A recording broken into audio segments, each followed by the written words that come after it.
good morning, good evening, good afternoon to the professionals from the different time zones who is watching our podcast, Happy at Work.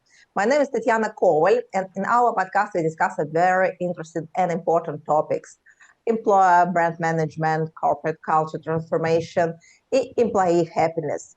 And today we have a very, very interesting, very insightful guest. I think Vicki Saunders, because I heard Vicki before on some events, and it was really insightful for me. I have a lot of ideas after your presentation. So I hope today we will discuss very interesting topic about employer brand management and the future of this area and the main and very important trends. And before we start, I want to tell what you could watch this video on our channel, Happy at Work. You can hear it in our podcast, and also you could find this information on my Facebook and LinkedIn page. Hi, Vicki. Hi, Tatiana. I hope you are well. And usually in the beginning, I ask my guests to make a self-presentation, because I think you are the best person who know everything about you and could share this with our audience. Because I'm sure that after our podcast, all my audience will follow you also on LinkedIn. Fabulous. Hi, everybody. My name is Vicki Saunders. I've been in employer branding and EVP for just coming up to 12 years now. I came from a background of consumer marketing. Used to make a lot of TV ads for a big retailer here in the UK called Boots. Made my way into employer branding. And I've led the employer brand and EVP teams at Boots, then BAE Systems, which is a massive defence organisation here in the UK, and Currys, which is another big retailer in the electrical space. And now I'm an independent consultant, so I help organisations to create powerful EVPs. And I do that by designing bespoke methodologies that work for the objectives of the organisation and fit with their culture and their capability as well. So that's what I do now. And I'm loving it. Been doing it for 6 months and really exciting times. This was great. May I ask you one first question is about trends. We decided to discuss employer brand area, and what trends do you see in this area for this year, for next years? Yeah, so I think trends are often downstream of something else that's happening at a societal level. So some kind of change that's happening in our culture in different societies across the world. And I think the same is true here for the trends that we're seeing. So I think one of the big trends really that I see at the moment is an evolution in EVP, in that EVP is becoming less transactional, less about just give and just get, but more about joining together an employer and an employee, where their values align, their purpose aligns, and it's about bringing those two things together. And I think employer brand is supporting that, because when I look back 12 years ago, when I set out in the employer brand space, I suppose one of the hot topics at that time that people were really interested in was probably a lot to do with women and women in leadership positions and the difference in our organizations for women and men. And then I think over time, the topic moved on to being more bringing up some focus on the environment, sustainability, governance in organizations. Then I think after the pandemic and what happened with Black Lives Matter, diversity and inclusion became a really hot topic. And now I'm seeing that the hot topic really that's next coming along in those chapters really is about well-being. and it's very much about mental health, mental well-being, as well as physical well-being, and how employers can support their employees in that. So I think at a kind of, you know, really high level, that's what I see happening from a trends point of view. And the way that translates into content is really interesting, because if you look back at the last few years worth of really great case studies of employer branding, certainly here in the UK, I see more and more activity which is about trying to spark an emotional reaction. So it's taking that trend from consumer marketing, bringing that over into employer branding, and using that to be able to connect with the audience, develop an emotional response from them that connects them to the organization. So it's becoming not just a logical thing, which is probably the world of the give and the get and it being too transactional, to it now being an emotional thing, you know. So I was reading a couple of weeks ago, like neuroscientists now believe that 95% of human brain function is determined by the subconscious brain, not the conscious brain. So if we try to keep talking about what people think and trying to discover what they think without finding out what they feel and harnessing what they feel as well, then we're just missing out on so much of what makes us human, you know. So it's that you know, that kind of balance between the emotional and the rational, the head and the heart. It's really great. Could you share your strategy to understand the trends? What helps you to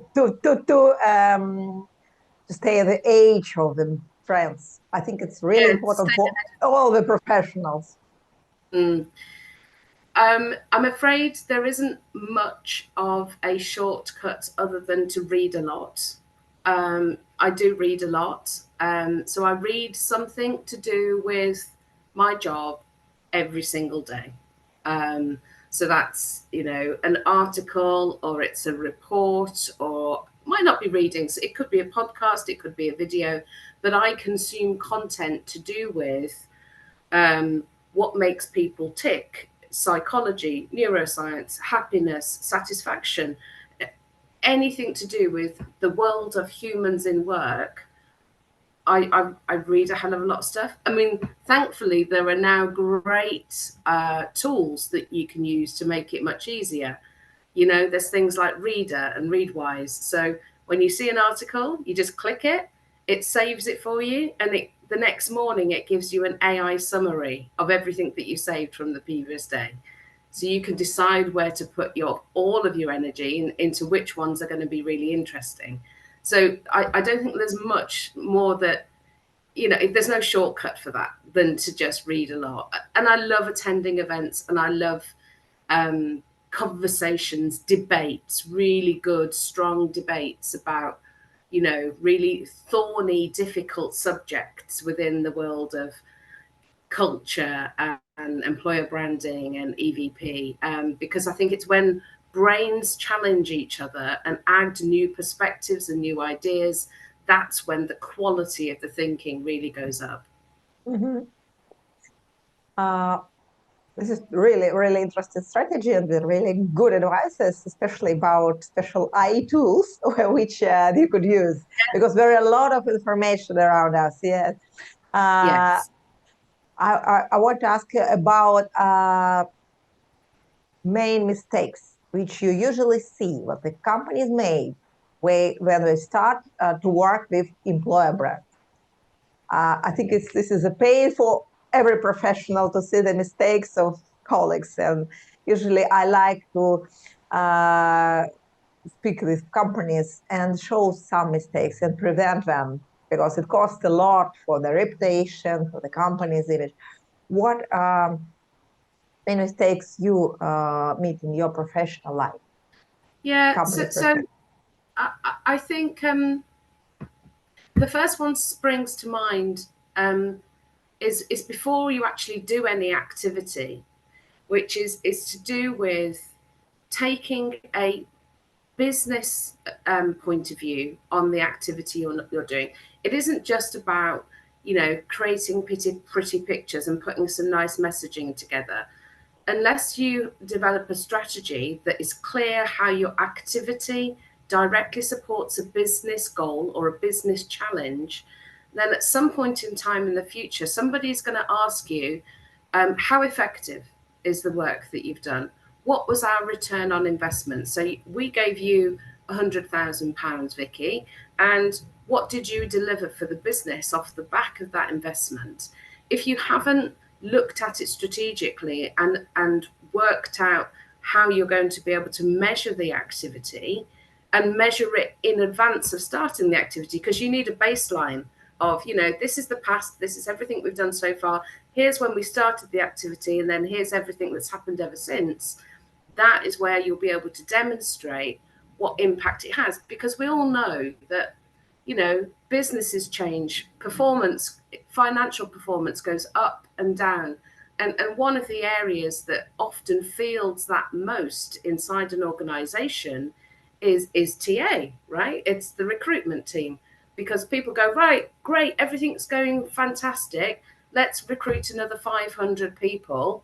Everybody go, da, da, da, da, da. But then when performance dips, which is often, market related, nothing to do with the actual business, then they have to pull back on recruitment and make redundancies. And then the recruitment team are like, so if you haven't done anything and put stuff in place, some foundations of robust measurements, then you're not going to be able to demonstrate why you need to continue with that trend and with that employer branding activity, even when performance has dipped, because that's the key to get back out of the performance dip. Do you know what I mean? Mm-hmm. The other thing I see is about how people tend to look at their competitors. So first of all, they because I think most marketeers and most employer brand marketers do understand that one of the most effective things about marketing is to be able to show why you're different. So why this organization and not that organization? You need to be able to be differentiated. But first of all, one of the things that people do on that is that people look at their commercial competitors and assume that that's the same as their talent competitors. And it's usually not. There will be some overlap sometimes, but sometimes there can be some really big kind of like, oh my life, when you actually dig into it, if you do sit down and do some work looking at the back end of your LinkedIn to see that your gains and losses and your talent brand data there. If you look at Glassdoor to see which other brands people have looked at alongside you. If you sit down and spend time talking to your recruiters and asking them, which organizations are people coming to us from and who else are they considering? Those three sources alone give you some idea of who your talent competitors are. And you should be focusing on those, not necessarily your commercial competitors. Does that make sense? Yeah, totally agree with you. And I want to discuss also one common mistakes. I think what sometimes we are living in the tough times. For example, company is not developing right now, some problems in the market, or maybe like we discussed with Celeste Syria in the previous week in Africa. This is a shortage of talent, but this is very lot of people who is ready to work. So the companies said, no, we need not to make any investment in employer brand. We need not to work with the labor market. We need not to do this. From my perspective, this is one of the mistakes to freeze everything. What your opinion about it?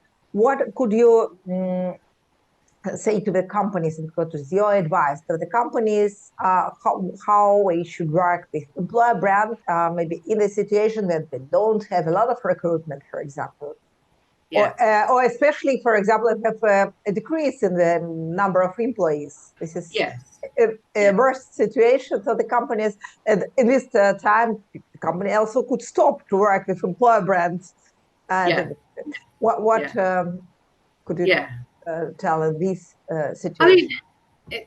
I mean, there's quite a simple parallel for me in consumer marketing with this, because people don't change jobs every day, so we're trying to sell an opportunity to people to join our organizations, and that right time for that person might be once every 3 years.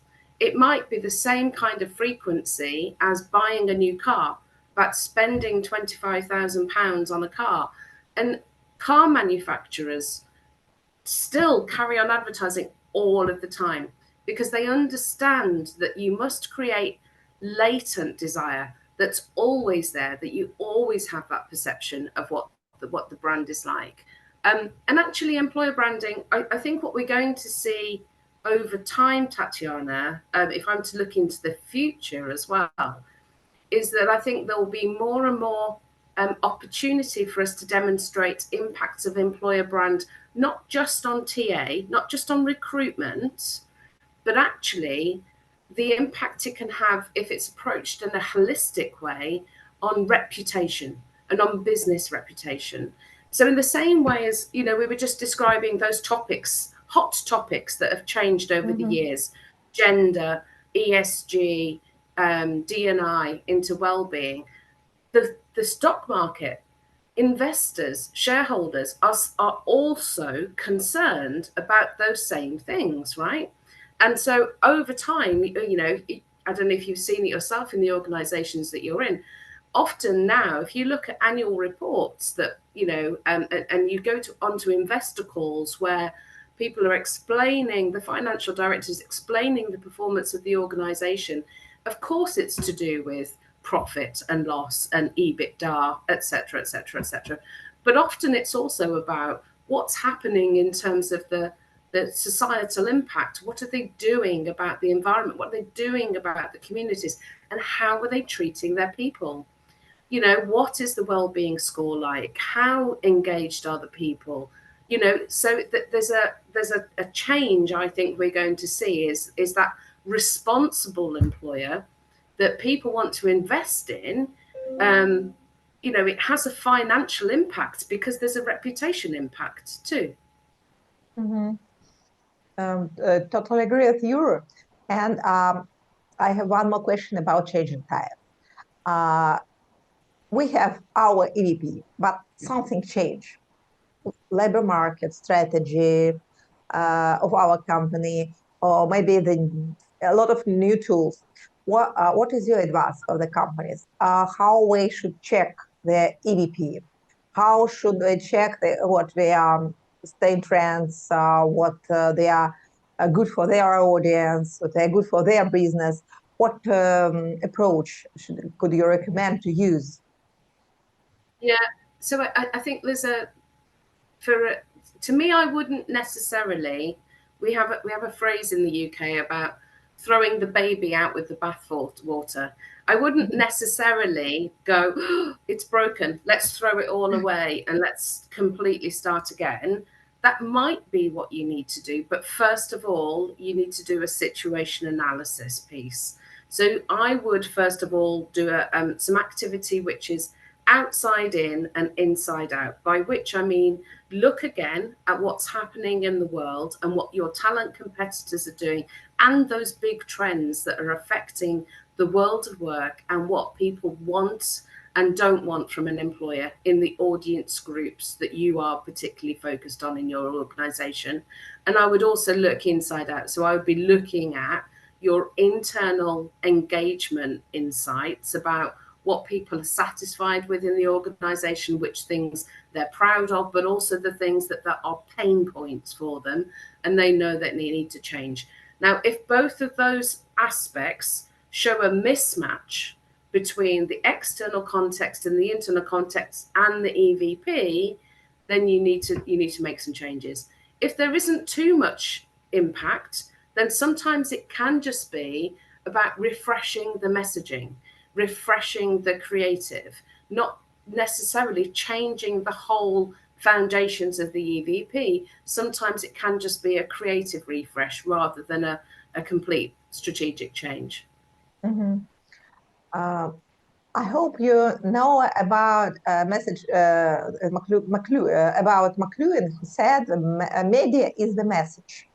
And sometimes when we promote our EVP, we have to use different channels, Yes. different medias. What is your advice? How companies should work with new channels, new modern channels? Sometimes, for example, companies start to say, "Oh, let's go to TikTok. It's become so popular. We have to go to TikTok." And very serious company starts to dance on TikTok and start to do something modern. This is one of the mistakes which I saw in the past because the companies try to look the modern company, the young company, but in the reality, it's not. It was not good for them, for their image. It damaged their image.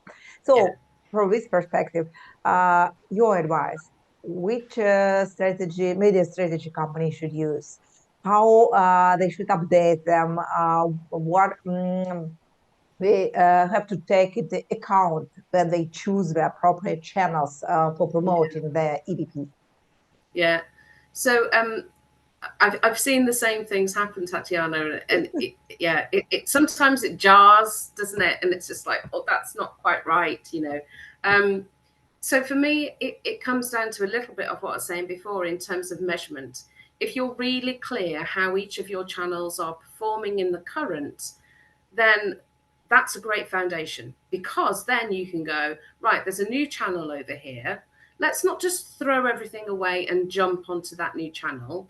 Let's take 10% of the budget we would have used over here and let's do a test. Let's do a test for a defined period of time, 6 weeks, with a particular audience, and then see the impact. If the impact is great and amazing and outweighs what you've got in your other channel, then try a bit more. I would take things led by how well it's performing. I would also look at and I'm a bit of a pain in the bum for this. When I talk to media owners, they're trying to sell me space on a website or on this or the other, and I want to know, okay, but how many of my audience, how many of the people I want to reach, my target audience, do you have in your audience? And I want to see the data. I want to be able to know, because if I'm trying to, reach more women for engineering apprentice roles, and they've got 80% of their audience is male, I'm going, no, I'm not investing with you because I won't be able to reach my audience, Mm-hmm. So it's some of that hard being quite clear about whether the opportunity that is being presented to you actually fits with the audience that you need to reach. Mm-hmm. The next one I want to discuss, this is a very important topic for people who is responsible for employer brand, this is employee candidate experience. Yeah. I remember like 15 years ago when I started to work in the employer brand industry, there are not a lot of companies who think about it. They think that employer brand management means employer branding, employer brand promotion, so a lot of advertising, and never go inside the experience area, experience of candidate. Now we understand that it's really important because you could reward you to say to the candidates. It should be an experience of these candidates during the period of recruitment. And after that, it should be an experience of your employees. Yeah. I know what there are a lot of mistakes also in this area. What is your approach for the company to help companies work with candidate and employee experience? I'm a little controversial with this because I think if you treat candidates as future employees rather than candidates, then it already changes your approach to how you would treat that person. So you really must treat people as if they're going to join your organization and be part of it for the next 10 years or whatever, before they've even come into the organization. And you might say, how is that possible if we've got 200 applicants for one role? Well, actually, if the employer branding has done its job well enough in that it has compelled the many and repelled, compelled the few and repelled the many, as Charlotte Marsh and Brian Adams say as part of their EVP thinking, then actually you should be just, attracting people who are a really high quality, really strong fit for the organization. And so in theory, you should be able to therefore create the right experience because you're doing it for a fewer number of higher quality candidates. Mm-hmm.